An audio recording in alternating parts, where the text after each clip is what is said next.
Dia 34, Gênesis capítulo 35. Deus disse a Jacó: apronte-se, suba para Betel e estabeleça-lhe ali. Chegando lá, construa um altar ao Deus que lhe apareceu quando você estava fugindo do seu irmão Esaú. Então Jacó disse à sua família e a todos que estavam com ele: joguem fora todas as imagens dos deuses estrangeiros que estão com vocês. Purifiquem-se e vistam roupas limpas. Aprontem-se e subamos para Betel. Lá vou construir um altar ao Deus que me ouviu no dia da minha angústia e tem me acompanhado por onde tenho andado. Então deram a Jacó todas as imagens dos deuses estrangeiros e os brincos que usavam nas orelhas. E Jacó os enterrou debaixo do carvalho, próximo de Siquém.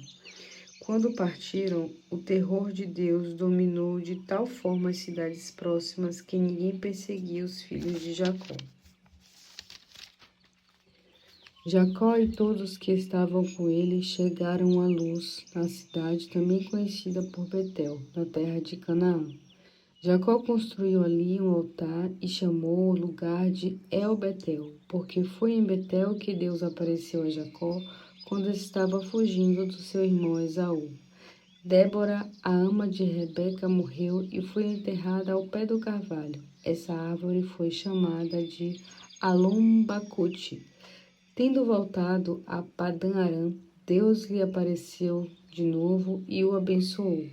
Deus disse-lhe: seu nome é Jacó, mas você já não se chamará mais Jacó, o seu nome será Israel. E Deus ainda lhe disse: eu sou o Deus Todo-Poderoso. Farei que você tenha muitos descendentes que vão se multiplicar muito, formando uma grande nação. Multidões de nações e reis estarão entre os seus descendentes. Passarei a você e aos seus futuros descendentes a terra que dei a Abraão e a Isaque. Em seguida, Deus elevou-se do lugar em quem tinha falado com Jacó.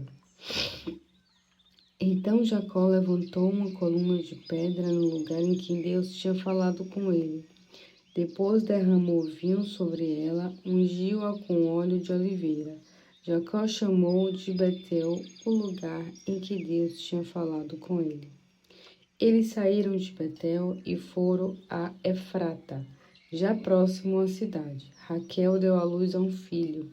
Ela sofreu muito durante o nascimento dele. A parteira procurou animar Raquel em meio às dores do parto, dizendo: não tenha medo, você vai ter outro filho. Raquel estava morrendo, mas ainda conseguiu lhe dar-lhe o nome de Benonim.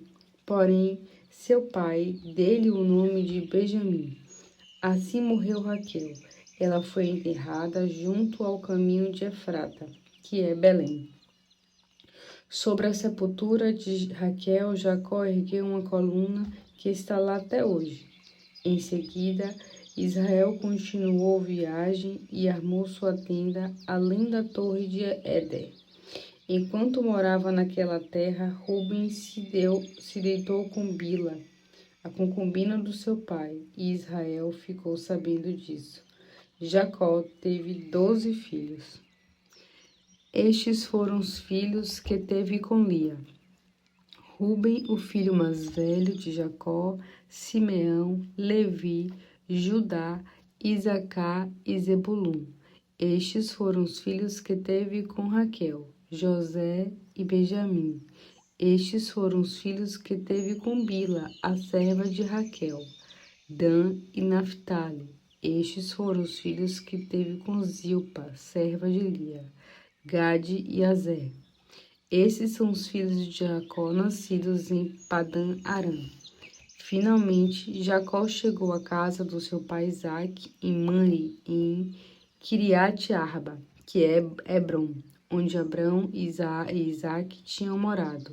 Isaque viveu 180 anos, morreu em idade avançada e foi reunido aos seus antepassados.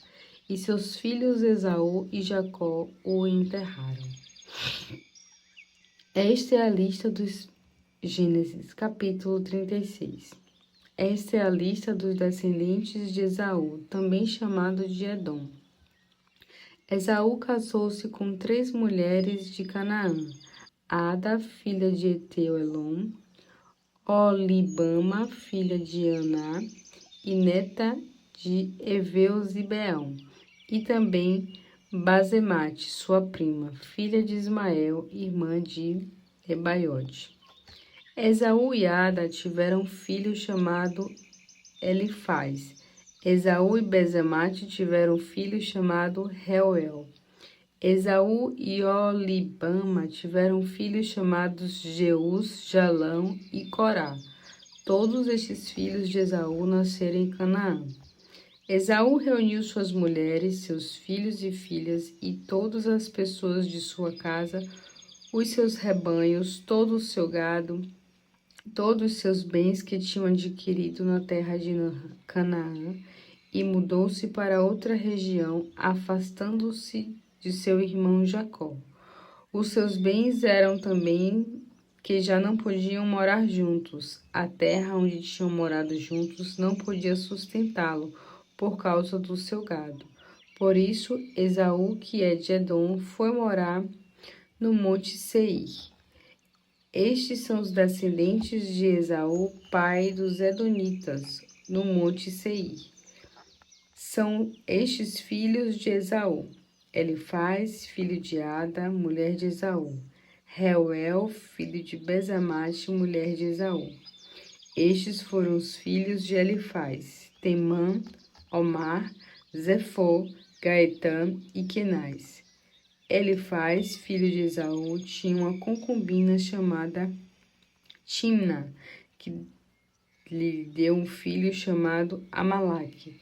São esses os filhos de Ada, mulher de Esaú. Estes foram os filhos de Reuel: Naate, Zerá, Samá e Mizá. Estes foram os filhos de Basemate, mulher de Esaú. Estes foram os filhos de Olibama, mulher de Esaú, filha de Aná, filho neto de Zibeão, Jeus, Jaleão e Corá. São estes os chefes dentre os filhos de Esaú. Dos filhos de Elifaz, o filho mais velho de Esaú, descendente, os seguintes chefes de grupos de famílias: os chefes Temã, Omar, Zefó, Kenaz, Corá, Gaetã e Amalaque. São esses os chefes que são descendentes de Elifaz, o filho mais velho de Esaú, e de Ada, em Edom. De Reuel, filho de Esaú, e de Basemate, descendem os seguintes grupos de famílias: os chefes Naate, Zaerá, Samá e Mizá. Esses foram chefes dos grupos de família descendente de Reuel e Edom, netos de Basemate, mulher de Esaú. Foram estes os filhos de Olibama, mulher de Esaú, os chefes Jeus, Jalão e Corá. Foram estes os chefes descendentes de Olibama, mulher de Esaú, filha de Aná. Aí estão, pois, os filhos e netos de Esaú, chefes de grupos de famílias. Esaú também é conhecido como Edom. Estes foram os filhos de Seir, o Oreu, moradores daquela região: Lotã, Sobral, Zibeão e Aná, Dizon, Ezer e Dizã. Estes filhos de Seir foram chefes dos Oreus na terra de Edom. Os filhos de Lotã são Ori e Emã. A irmã de Lotã era Timná. São estes os filhos de Sobal: Alvã, Manate, Elba, Sefo e Onã. São estes os filhos de Zibeão: Aiá e Aná. Foi Aná que descobriu as fontes de águas quentes no deserto quando pastoreava os jumentos do seu pai Zibeão. São estes os filhos de Aná: Dissom e Olibama, filha de Aná. São estes os filhos de Dissom: Endam, Esban, Itran e Querã. São estes os filhos de Ezer: Bilã, Zaavá e Acã. São estes os filhos de Dizã: Uz e Arã. São estes os chefes dos Oreus: Lotã, Sobal, Zibeão, Aná, Dissom, Ezer e Dissã. Esses foram os chefes dos Oreus, de acordo com as tribos nas regiões de Seir. São estes os reis que reinaram na terra de Edom antes de haver rei sobre os israelitas. Belá, filho de Beor, reinou em Edom, na cidade de Dinaba. Quando Belá morreu, reinou em seu lugar Jobabe, filho de Zerá, de Borza. Quando Jobabe morreu, reinou em seu lugar Uzã, da terra de Temenitas. Quando Uzã morreu, reinou em seu lugar Hadade, filho de Bedade, da cidade de Avite. Hadade começou as forças que derrotaram os midianitas quando invadiram o território de Moabe. Quando Hadade morreu, reinou em seu lugar Sanla, de Masreca. Quando Sanla morreu, reinou em seu lugar Saul, de Rebote, próximo ao rio Eufrates. Quando Saul morreu, reinou em seu lugar Baal-Harã, filho de Acbor. Quando Baal-Harã, filho de Acbor, morreu, reinou em seu lugar Hadar, da cidade de Paú. A mulher de Hadar era Metabel, filha de Matred e neta de Mesabe. São estes os chefes descendentes de Esaú, conforme as suas famílias, seus lugares e seus nomes: Timã, Alva, Jatete, Olibama, Elá, Pinom, Quenaz, Temã, Mibzar, Magdiel e Irã. Esses são os chefes de Edom. Cada um fixou-se numa região da terra que ocupavam. Os edomitas são descendentes de Esaú.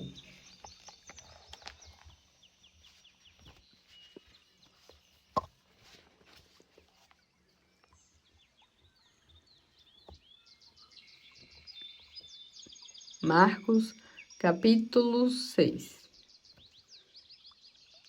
Logo depois disso, Jesus deixou aquela região do país e voltou com seus discípulos para a sua cidade. No sábado seguinte, ele foi à sinagoga ensinar e muitos dos que ouviam estavam admirados. De onde vêm estas coisas? Perguntavam. De onde vem a sua sabedoria? Como ele faz esses milagres?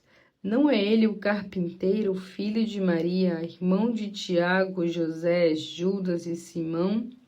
E as irmãs dele moram aqui entre nós, e ficaram escandalizados com ele. Então Jesus lhe disse: um profeta é respeitado em qualquer lugar, menos na sua terra, entre os seus parentes e pela sua própria família. Por causa da crueldade deles, ele não pôde fazer nenhum milagre poderoso ali, a não ser impor as mãos sobre uns poucos doentes e curá-los. Ele ficou admirado com a falta de fé deles. Então, saiu dali e foi ensinar nas aldeias vizinhas. Reuniu os 12 e os enviou de 2 em 2 e deu-lhes a autoridade para expulsar demônios. Essas foram as suas instruções. Não levem nada com você a não ser o bordão. Não levem comida, nem sacola, nem dinheiro em seus cintos. Calcem sandálias, mas não levem uma túnica extra. Fiquem numa mesma casa em cada vila. Não mude de uma casa para outra enquanto estiverem ali. E sempre que uma vila não receber nem ouvir vocês, sacudam a poeira dos seus pés quando saírem. Isso será um sinal de advertência para eles. Então os discípulos saíram, dizendo a todos que o encontravam que se arrependessem. Expulsaram muitos demônios e curaram muitos doentes, ungindo-os com óleo. Logo o rei Herodes ouviu a respeito de Jesus, porque os milagres deles eram comentados em toda parte. O rei pensava que Jesus era João Batista, que havia ressuscitado.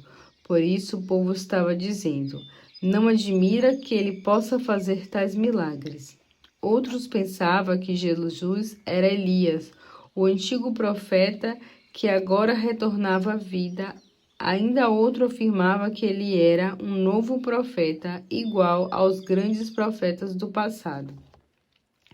Não, diz Herodes, é João, o homem cuja cabeça cortei. Ele ressuscitou dentre os mortos.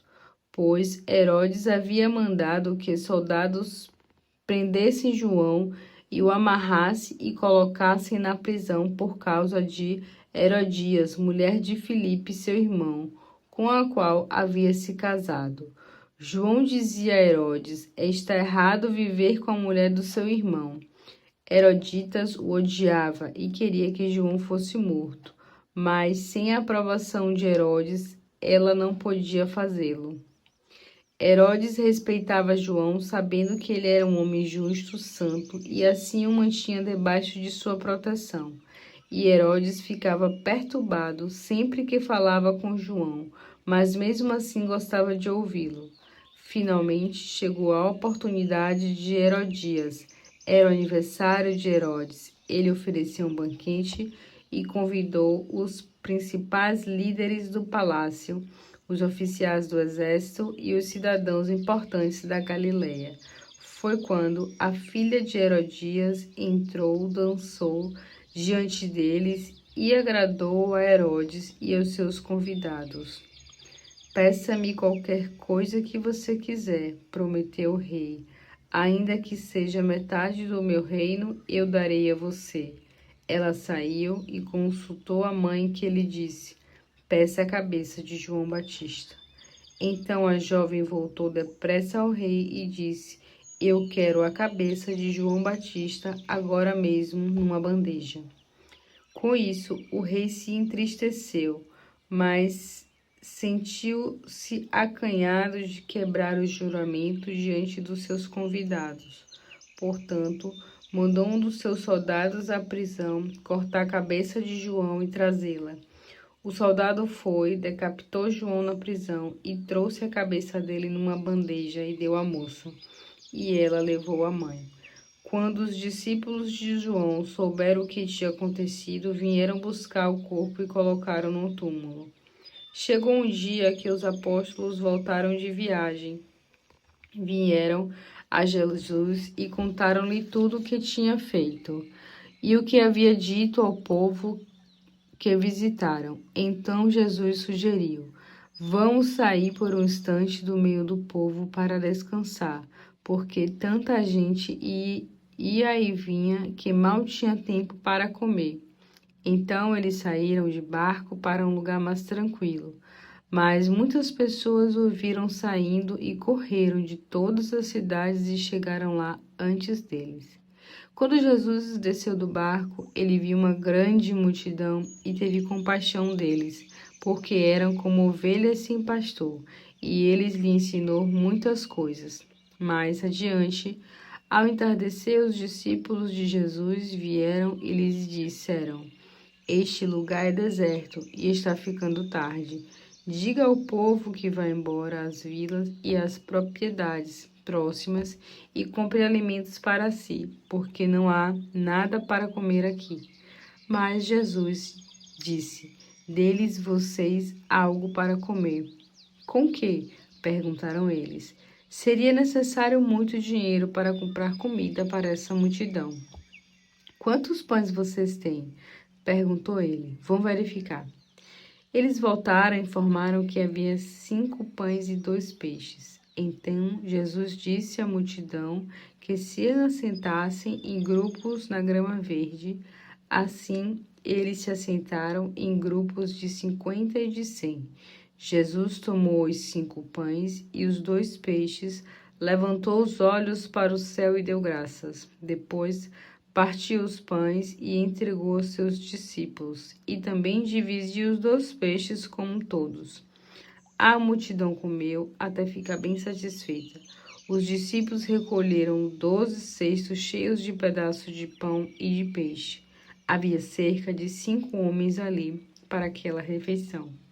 E imediatamente depois disso, Jesus ordenou aos discípulos que voltassem para o barco e atravessassem o mar para Betsaida, onde eles encontrariam mais tarde. Enquanto isso, ele iria despedir a multidão.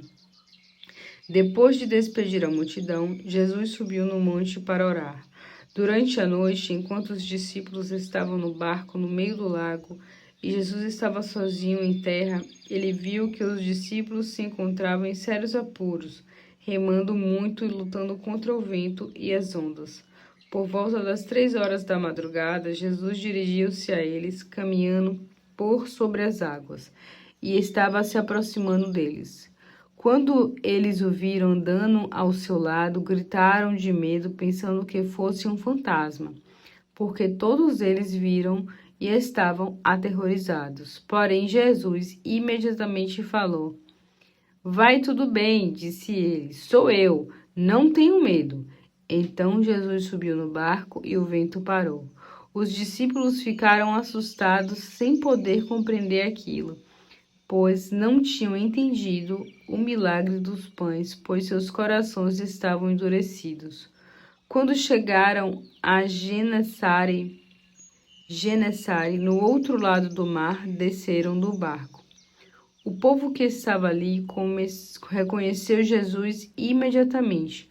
Correram logo pela região toda, espalhando a notícia da chegada dele, e começaram a trazer-lhes os doentes em esteiras. Em todo lugar aonde ele ia, em vilas, em cidades ou nos campos ao redor, eles levavam os doentes nas praças e nas ruas, rogando-lhe que os deixasse pelo menos tocar nas pontas do seu manto, e todos os que tocavam ficavam curados. Jó, capítulo 2. Uma outra ocasião, quando os anjos se reuniram na presença do Senhor, Satanás estava entre eles mais uma vez. De onde você veio? Perguntou o Senhor a Satanás. Estive rodeando a terra, passando por ela, foi a resposta. Quando você deve ter observado meu servo Jó, disse o Senhor a Satanás. Deve ter observado que não há ninguém na terra como ele, tão íntegro e correto, temente a Deus e cuidadoso para não cometer mal algum. Jó ainda me ama de coração, apesar de ter permitido que você tirasse tudo dele para arruiná-lo, embora não houvesse motivo algum para isso. Satanás respondeu ao Senhor: Cada um cuida de sua própria pele, qualquer um não se importaria em perder tudo desde que conservasse sua vida. Mas se o Senhor estender a sua mão e tirar a saúde de Jó, ele acabará amaldiçoando o Senhor abertamente. E o Senhor disse a Satanás: Está bem, faça o que quiser com ele, mas não tire a sua vida. Então Satanás saiu da presença do Senhor e lançou uma terrível doença sobre Jó. O corpo de Jó ficou inteiramente coberto de feridas abertas e cheias de pus dos pés à cabeça. Sofrendo muito, Jó se sentou sobre uma montanha de cinzas e um caco de vidro e coçava suas feridas. Então a esposa de Jó, revoltada, exclamou: Você ainda continua sendo íntegro? O melhor que você pode fazer é amaldiçoar Deus e morrer. Mas Jó respondeu: O que você está falando é loucura. Já recebemos tantas coisas boas de Deus, por que não receber também o mal? E mesmo diante de todo esse sofrimento, Jó não pecou, nem disse uma palavra má contra Deus. 3 amigos de Jó ouviram sobre todos os males que haviam atingido e planejaram fazer-lhe uma visita para dar um pouco de consolo e ânimo. Os nomes desses amigos eram Elifaz, da cidade de Temã, Bildade, da cidade de Suá, e Zofar, da cidade de Naamate. Quando os 3 viram Jó de longe, mal puderam reconhecer seu amigo. Cheio de cicatrizes, rasgaram suas roupas, choraram em voz alta e jogaram terra sobre a cabeça. Durante 7 dias e noites seguintes, os 3 se sentaram junto com Jó sobre cinza, sem dizer uma única palavra, porque viram que o sofrimento de Jó era grande demais.